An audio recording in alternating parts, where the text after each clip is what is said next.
Hi everybody! International Women's Day is coming up on Tuesday, March 8th. On International Women's Day, we celebrate the cultural, political, and socioeconomic achievements of women. The day emphasizes the women's rights movement and brings attention to several issues such as gender equality. So today I have a special read aloud for you of Malala Yousafzai's book, Malala's Magic Pencil. Do you believe in magic? When I was younger, I used to watch a TV show about a boy who had a magic pencil. If he was hungry, he drew a bowl of curry and it appeared. If he and his friends were in danger, he drew a police officer. The boy was a little hero, always protecting people who needed help. How I wanted a magic pencil too. If I had a magic pencil, I would use it to put a lock on my door so my brothers couldn't bother me. Stop time so I could sleep an extra hour every morning. Erase the smell of the trash dump near our house. And I would use it to make other people happy. I would draw the most beautiful dresses in the world for my mother, the best buildings in the valley for my father so he could open many schools where children would study for free, a proper ball so my brothers and I no longer had to play with an old sock stuffed with rubbish. Every night before I went to bed, I wished for a magic pencil of my own. And every morning I would wake up and check my cupboard, but the magic pencil was never there.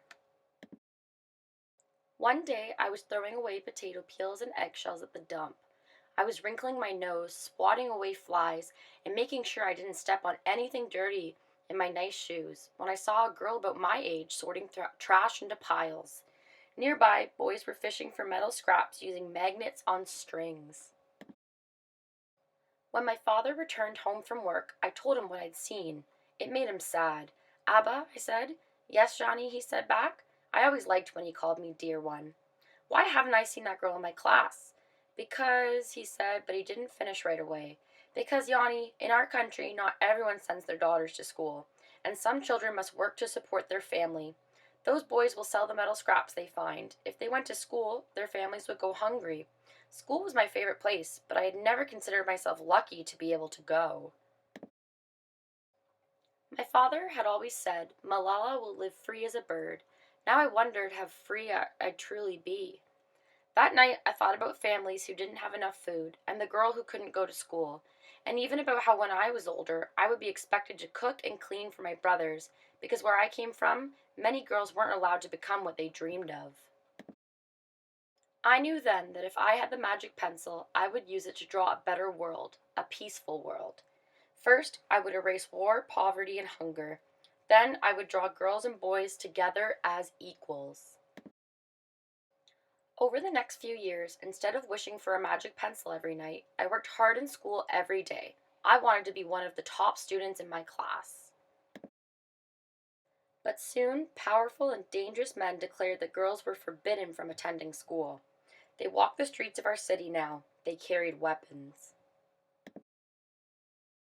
One by one, girls stopped coming to school. "Abba, where are all the students? They don't feel safe here anymore, Yanni." How could a few men stop all the girls in our valley from going to school? If more people knew what was happening to us, I thought they might help. Wishing wasn't enough. Someone needed to speak out. Why not me? I wrote about what it felt like to be scared to walk to school and how some of my friends had moved away because of the threat they faced in our city. I wrote about how much I loved school and how proud I was of my uniform. Once I started writing, I didn't stop. I wrote speeches and traveled around my country, sharing my story. I even talked to a reporter from a famous international newspaper. People actually wanted to learn about my life. I spoke for all the girls in my valley who couldn't speak for themselves. My voice became so powerful that the dangerous men tried to silence me, but they failed. And now my voice is louder than ever, louder because people have joined me, and together we make a chorus, standing up for what we believe.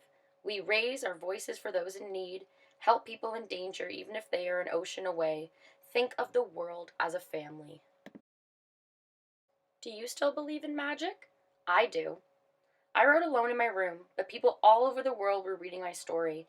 Millions now know it and help me spread my message of hope.